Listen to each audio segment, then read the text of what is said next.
Quinto está en Santa Cruz, alquiler de vehículos 100% digital, sin papeleo, sin contacto personal. Descárgate la app de Quinto Share Latam, disponible para Google Play o para Apple Store, y descubrir las nuevas opciones para movilizarte según tus necesidades. Es tan simple como esto: descargas la app, te registras, rellenas los datos y alquilas el vehículo Toyota que necesites por horas, días o semanas. Hay un modo Quinto para cada cliente.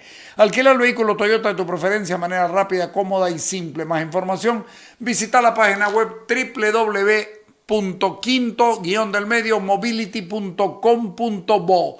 Te limpios, bioseguridad y limpieza en general, desinfección de ambientes y jardinería, ahora también en construcción, con mantenimiento y remodelaciones. Trabajamos con empresas, viviendas particulares, condominios, oficinas, fábricas, urbanizaciones, colegios, clínicas y hospitales. Todos los servicios están asegurados con póliza de responsabilidad civil y daños a terceros, y sus precios se ajustan a cualquier presupuesto. Pedí cotización 773-330-89-692-16833.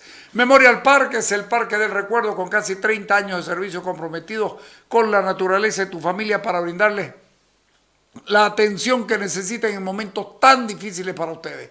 Puedes llamar las 24 horas del día al 773-99188, que la gente de Memorial Park se hace cargo de todo. Widex Bolivia o Widex Bolivia anuncia un ciclo de ayuda a personas con pérdida de audición, realizando campañas de detección de la pérdida auditiva a nivel nacional. Vamos a visitar diferentes grupos de personas en todos los departamentos para que puedan asistir y hacerse una audiometría de manera gratuita.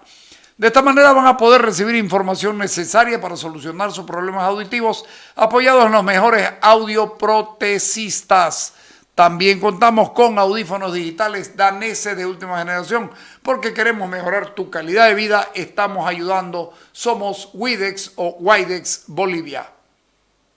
Si te quedaste sin tus canales favoritos en el cable de Cotas, no te preocupes. Cotas los tiene en un nuevo sistema por internet que se llama Go On TV, y es una plataforma que revoluciona la televisión. Todos los canales deportivos, de películas, series o infantiles pueden verse en directo o en diferido, retroceder y mirarlo por cualquier dispositivo y a cualquier hora. La televisión ahora es del gusto del que tiene el control, y eso es buenísimo. Andate a las oficinas de Cotas y pedí este nuevo servicio que se llama Go On TV. Bien, converso con don Carlos Mesa, preocupado por lo que está pasando en el país, como todos, y seguramente con una mirada muy clara de que esto tiene una explicación política, Carlos, una explicación política que va más allá de la pretendida legalidad del fiscal Lanchipa. Por supuesto que sí, Carlos. Muy buenas tardes. Primero saludarte a ti, a tu audiencia, y comentar lo que tú planteas como pregunta. Lo que acaba de hacer el fiscal Juan Lanchipa es la confirmación de la construcción de un relato paralelo. Afirmación de poder, demostración de autoridad, pero no de la autoridad legítima, sino de la autoridad que impone un gobierno y un poder detrás del trono, Evo Morales, que tienen el poder no solamente del Ejecutivo y del Legislativo, sino, y esto es lo más dramático, del Judicial y del Ministerio Público. Lo que están tratando es de construir un relato paralelo, la realidad paralela, para mentir sobre la inexistencia supuesta de fraude, tratando de negar la auditoría de la OEA que ellos mismos pidieron, ratificar el invento del golpe de Estado y establecer un relato sobre lo que significó el gobierno de Yanine Áñez para establecer el paréntesis, comillas, negro de esa etapa de transición en la que nos colocan a todos, y tratando ahora de convertir a Evo Morales en una víctima, nada menos que en una víctima de la que él fue protagonista al revés. Es decir, ahora Evo Morales es víctima en la elección del 2019 y nosotros somos quienes llevamos adelante las irregularidades. Es algo verdaderamente increíble. En todo caso, creo que esa es la posición que plantea Lanchipa a través de un documento que hay que subrayarlo. Es un documento de acuerdo privado, eso lo hemos confirmado, de acuerdo privado entre un instituto y la Fiscalía General del Estado, nada que ver con el tema de la Universidad de Salamanca. ¿Tendría que ver entonces este acuerdo como un borrador para que él sepa cómo desarrollar sus actividades? Y este asunto de que nada que ver la Universidad de Salamanca, es decir, un jefe de investigación de la Universidad de Salamanca hizo un asunto privado y le puso su nombre al trabajo. No, lo que nosotros hemos averiguado es que el instituto existe, por supuesto. Sí, existe. Que el instituto forma parte de la fundación de la Universidad de Salamanca. Ya. Una fundación que tiene un conjunto de entidades que trabajan bajo el paraguas de esa fundación. Pero con claridad, y esto sin ningún lugar a dudas, no hay un respaldo desde el punto de vista institucional de la Universidad de Salamanca, en el sentido de que no hay un contrato entre la Fiscalía del Estado boliviano y la Universidad de Salamanca, sino es un contrato entre la Fiscalía General del Estado y los investigadores de ese instituto que depende de la Fundación de la Universidad de Salamanca. Ok. ¿Has tenido la oportunidad de verlo, este documento? De una manera muy de pasada, lo acabo de recibir hace pocos minutos, no he tenido oportunidad de leerlo en detalle, pero el documento y el debate sobre el documento carece de sentido, en mi opinión, porque si hacemos una evaluación de si nos parece bien, mal, regular, bien hecho, mal hecho, entraríamos en el juego del gobierno. ¿Cómo puede ser posible que el gobierno, en este caso la Fiscalía General del Estado, haga una consulta a un auditor independiente privado cuando ya tiene la auditoría de la Organización de Estados Americanos que pidió Evo Morales y que su canciller Diego Pari estableció y dijo que iba a ser vinculante y que el gobierno iba a aceptar cualquiera que fuese el resultado? Primer punto. Segundo punto, el hecho de que ese informe de auditoría fue avalado por la Unión Europea. Y tercer asunto, el más importante, Carlos. El 24 de noviembre del año 2019, la Asamblea Legislativa Plurinacional, con 2/3 de mayoría del MAS, anuló las elecciones sobre la base del informe de auditoría de la OEA y las irregularidades del proceso electoral. ¿Por qué anularía la Asamblea una elección legítima si es que efectivamente no hubo fraude? Es una contradicción total. Y eso es lo que vale. Perdón, pero el 10 de noviembre del año 2019, en horas de la mañana, después de recibir el informe, el presidente en ejercicio del país anuló la elección también. Fue refrendado luego por el 24 de noviembre por el Congreso de la República. Es decir, yo ahí no tengo ninguna observación, y hoy conversábamos con Edgar Villegas y dice, no tiene sustento técnico el informe de la Universidad de Salamanca. Para entonces hablábamos de la Universidad de Salamanca, ahora ya sabemos que no hay que nombrarlo de esa manera. Pero además, Carlos, es tan absurdo que no se trajo a nadie del equipo de investigadores al país. No vino nadie. No pidieron acceso remoto para saber de qué equipos están hablando. Y además recibieron información que les dio el fiscal Lanchipa. Es decir, háganme un informe en función de estas cosas que yo tengo y les estoy mandando. ¿Cómo puede ser eso? Por supuesto. Por supuesto. Tú has hecho un subrayado muy importante antes de seguir con el tema hace un instante. El presidente Morales, inmediatamente después de recibir el informe preliminar a las 5 de la mañana de la OEA, cuando estaba en la base aérea del Alto, todavía no había volado a Chimoré, en efecto, él dijo que iba a remover a los miembros del Tribunal Supremo Electoral, que pedía su remoción y que se hiciera un nuevo proceso electoral. Tú lo has dicho exactamente, por lo tanto, el planteamiento de anulación de elecciones lo hizo Evo Morales pocas horas antes de su renuncia. Pero yendo a lo que tú preguntabas, te añado un elemento más. Si hay una investigación seria sobre el informe y sobre las elecciones, tendría que haberse consultado a los expertos de la OEA, tanto de la misión de observación electoral que estuvieron en Bolivia, como a los autores de la auditoría, que fueron otro equipo complementario que sí estuvo en Bolivia. ¿Hicieron acaso alguna consulta a la OEA para cotejar datos, para contrastar información? No lo hicieron. Esto tiene entonces una mirada mucho más larga, la mirada de imponer un modo de gobierno o imponer una manera de comportarse frente a la oposición política y frente al país político. Sí, aquí lo que tenemos es la confirmación de algo que yo vengo repitiendo, no porque descubra nada nuevo, sino simplemente para reforzarlo. Mientras el gobierno, y esto ocurre desde el año 2006, tanto con Morales como con Arce, mientras el gobierno siga manejando la justicia como un órgano dependiente, obsecuente y servil a sus intereses y responda a sus órdenes y a su estrategia y lo haga el Ministerio Público de la misma manera, no tendremos democracia en Bolivia, sino autocracia. Esto es fundamental.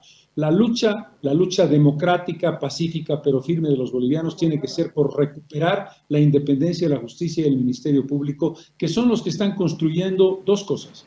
El relato paralelo de una verdad inexistente, de que no hubo fraude y de que hubo golpe, lo cual es totalmente falso. La mentira del gobierno, la mentira de la fiscalía, la mentira del Poder Judicial, la mentira del poder detrás del trono, Evo Morales. Y segundo, están desarrollando un mecanismo de persecución utilizando a la justicia como un martillo judicial.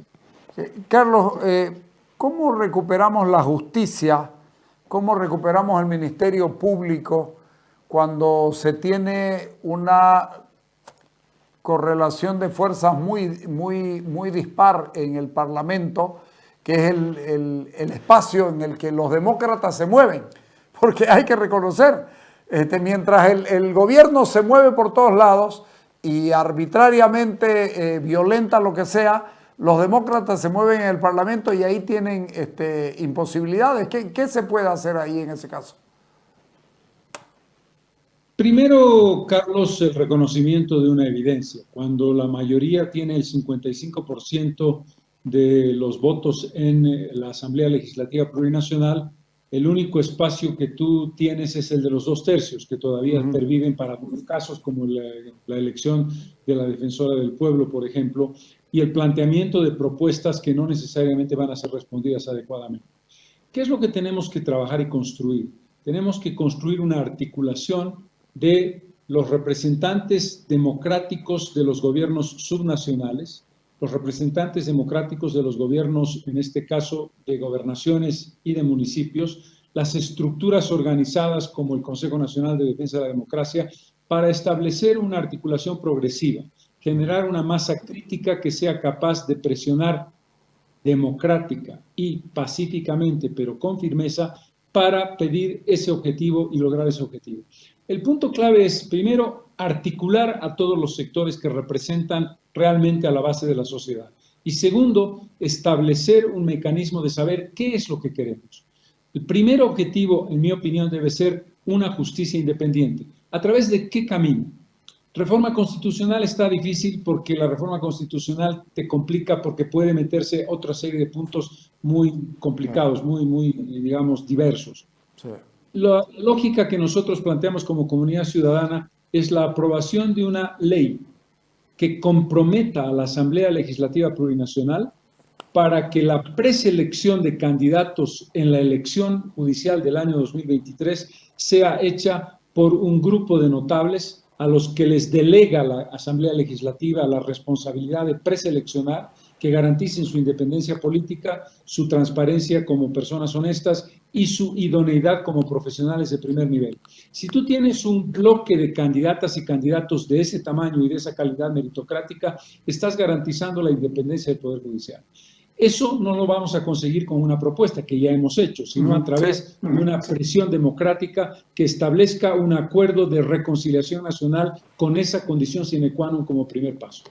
Reconciliación nacional entre todos los opositores, con un objetivo claro, no de tipo electoral, porque hay quienes creen que tras que hablas de esto, ahí está, de nuevo la candidatura. No tiene nada que ver con la cuestión electoral, tiene que ver con la recuperación poco a poco de la democracia. Vos estabas hablando de qué es lo que hay que elegir, y yo te recuerdo que el poder electoral está siendo tomado, pero de manera violenta y preocupante por el gobierno nacional. Es decir, no te queda espacio en el que el gobierno nacional no esté metido y el panorama se lo ve muy difícil. Es decir, a mí me gusta, yo tuve la oportunidad de conversar con Carlos Alarcón sobre este proyecto de ustedes.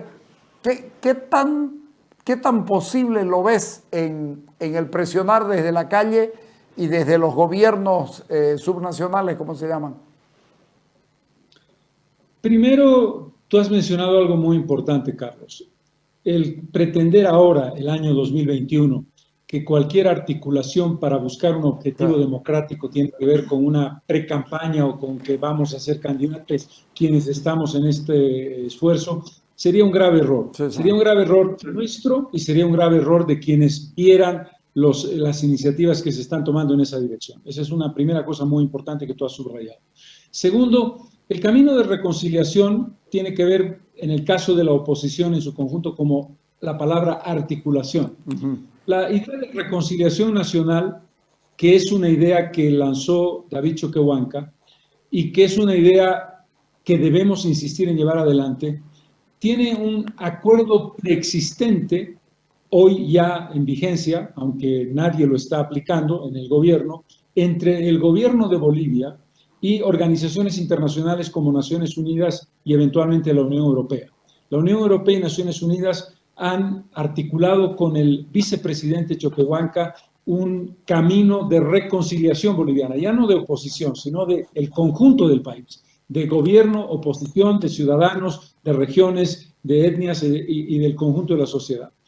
Creo que esa es una oportunidad para interpelar al vicepresidente, que dice tener un discurso de reconciliación, que establezca el aceptar que no podemos ir en un camino de reconciliación si no llegamos a un acuerdo con el gobierno a través de la articulación de los organismos internacionales que están trabajando en esa dirección para lograr, primero, recuperar la justicia para la democracia, la independencia de poderes y el Ministerio Público en ese contexto. Hecho eso, ese primer paso, abriríamos la puerta para una vinculación y vasos comunicantes para discutir en conjunto qué pasos tenemos que dar todos para reconciliar a Bolivia. Recuerdo que en el gobierno de Jaime Paz Zamora se dio un acuerdo de los 10 puntos, ¿te acordás? El de los 10, por supuesto. El de los 10 puntos, y eso permitió arreglar parte de la cuestión electoral y además la cuestión judicial. Es decir...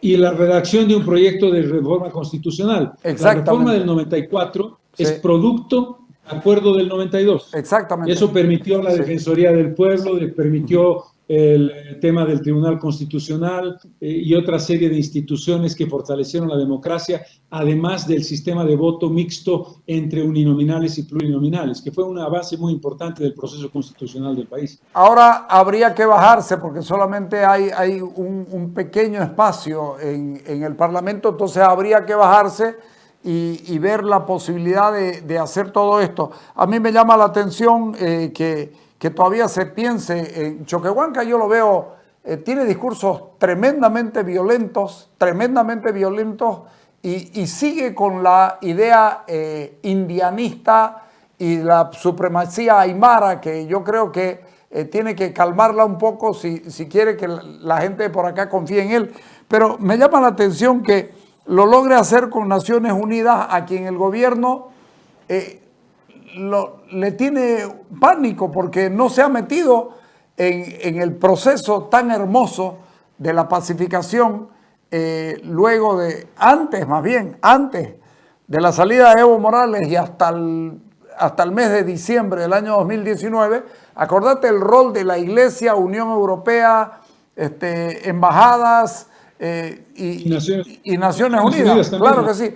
Todos ellos lucharon. Y hoy día el gobierno no se anima a meterse ni con Naciones Unidas ni con la Unión Europea y se mete contra vos como el principal cabecilla en el descabezamiento de él, y se mete contra la Iglesia y se mete contra Camacho y se mete contra un montón de gente. Y entonces uno dice, en ese escenario, ¿cómo se hace para que Naciones Unidas y la Unión Europea colaboren en encontrar esto que estás proponiendo con tan buen tino? Primero, Carlos, dejar una cosa muy clara. El que uno sea consciente de que el país requiere de una reconciliación y una pacificación no lo convierte a uno en un obsecuente y en una persona ingenua que cree que solamente a través del diálogo y de la petición de buena voluntad se van a conseguir resultados. Como se ha aprobado en las últimas semanas y en los últimos meses, tanto Comunidad Ciudadana como yo, estamos dispuestos a dar batalla jurídica, a desmentir que hubo golpe de Estado, a defender la constitucionalidad de Yanine Áñez como presidenta, independientemente de que criticamos su gobierno, a afirmar que hubo un fraude electoral monumental que dio lugar a la anulación de las elecciones y a no aceptar la verdad paralela. Y no vamos a parar en ese contexto y no voy a parar de denunciar las irregularidades y los quebrantamientos sistemáticos de la democracia que hizo Evo Morales. Es decir, creer que esta discusión se resuelve simplemente con flores es un error. La firmeza en tu defensa y el contraataque jurídico y el contraataque democrático es imprescindible, a cara descubierta y a pecho descubierto. Ahora bien, cuando te mencionaba el tema de Choquehuanca, coincido contigo, pero hay que ser realistas en un tema, Carlos. Suponer que vas a doblegar al gobierno y que vas a obligar al gobierno a irse a su casa o que solamente cuando el gobierno esté fuera vamos a lograr una solución, es ser ingenuo. El gobierno tiene poder, el gobierno lo está ejercitando, ha recibido más del 50% de los votos y es una realidad que tenemos que aceptar como una realidad de interlocución. En consecuencia, tenemos que buscar líneas de comunicación. Cuando te digo hay un principio de acuerdo de búsqueda de reconciliación entre Naciones Unidas, Unión Europea y el vicepresidente, no es algo que vaya a ocurrir, es que se ha desarrollado una negociación entre Naciones Unidas y Unión Europea para establecer mecanismos de reconciliación a través de la vicepresidencia. Eso ya está en funcionamiento. Lo que no está pasando es que el gobierno, a través del vicepresidente, responda adecuadamente a esas propuestas que ya se han, digamos, adecuado o acordado con Naciones Unidas y la Unión Europea. Bueno, pero no deja de ser bueno. Es casi decirle a Choquehuanca, te tomo la palabra. Te tomo la palabra y por aquí vamos. Así es. Ajá. Así es. Ahora, ¿dónde está el punto central, en mi opinión? El punto central es que el conjunto de la oposición democrática debe tener objetivos claros y primero uno y después otro, porque los temas de desafío son tantos que uno se acaba enredando. Si todos tomamos como bandera la recuperación de la justicia y el Ministerio Público para ser instituciones y poderes del Estado independientes y totalmente al margen del poder del Ejecutivo, tendremos clara cuál es la batalla que tenemos que dar democráticamente. Porque el problema está no solamente en la articulación, sino que sepamos que el primer objetivo sin el cual nada vamos a conseguir es el de recuperar la justicia y el Ministerio Público. Yo voy a quedarme con esto y te voy a decir por qué. Porque me has obligado a cambiar la lógica en la que yo planifico casi mi semana y voy a dejar de hablar de esto para comenzar a hablar de lo que están hablando ustedes, porque eso nos va a beneficiar mucho más que seguir hablando de algo que no tiene valor. Nosotros sabemos cuál es. El informe es el de la Organización de Estados Americanos.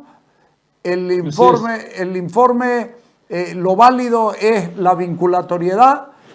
Los antecedentes los tenemos. Entonces lo que hay que meterse de cabeza y zambullirse es a buscar esto que ustedes, en lo que ustedes están, y en eso vamos a estar molestándote seguido, ¿sí? De acuerdo. Con un añadido en este contexto, Carlos. El gobierno no está parando en el invento del golpe de Estado. Sí. Mañana viernes, estarán declarando como testigos José Antonio Quiroga, de Comunidad Ciudadana, y Luis Vázquez, que está como asesor directo del expresidente Tuto Quiroga. ¿Eso qué quiere decir? Que el caso golpe de Estado continúa, que el invento de esa ficción inadmisible y vergonzosa sigue adelante, que la presión sobre nuestras fuerzas políticas sigue sin detenerse y que en eso también tenemos que estar atentos y tenemos que dar respuestas claras y valientes, como no puede ser de otra manera. Seguro que sí. En ello hay que trabajar mucho porque se vienen con todo. Tengo yo la sensación de que están en la imposición lo más rápido que puedan porque parece que entienden que la crisis que se viene no lo puede agarrar si no tienen dominado todo. Creo que por ahí también va. Sí, definitivamente. Todos los analistas indican que el tema de desempleo, el tema de desaceleración económica, de salud habrá que ver todavía cómo evoluciona porque hay una tercera ola, cuarta, quinta en Europa, por lo tanto no creo que Bolivia sea una excepción. se van a poner muy duros el 2022 y el 2023. Son años muy complicados desde el punto de vista económico y en ese contexto el distraccionismo político Sí, señor. y el fortalecimiento de una línea autoritaria es parte del objetivo político del gobierno, sin ninguna duda. Ok, listo. Te agradezco mucho, Carlos. ¿Te estamos molestando ya? Gracias, Carlos. Un gran abrazo. Gracias a vos. Ya. Chao, chao. Pues sí, me parece inteligente esto de, dejemos esto es papel mojado, no tiene ningún valor. Si a eso se le ponen barreras que impidan que esto se convierta en el dominio político sin ningún tipo de exclusiones, creo que lo vamos a hacer mejor y vamos a trabajar en ello y por supuesto también en la parte del relato del golpe de Estado que lo hemos manifestado 1000 veces ya por lo menos. Es fácil, aunque tedioso, pero es fácil derrotarlo porque no hay un solo elemento que lleve a un golpe de Estado.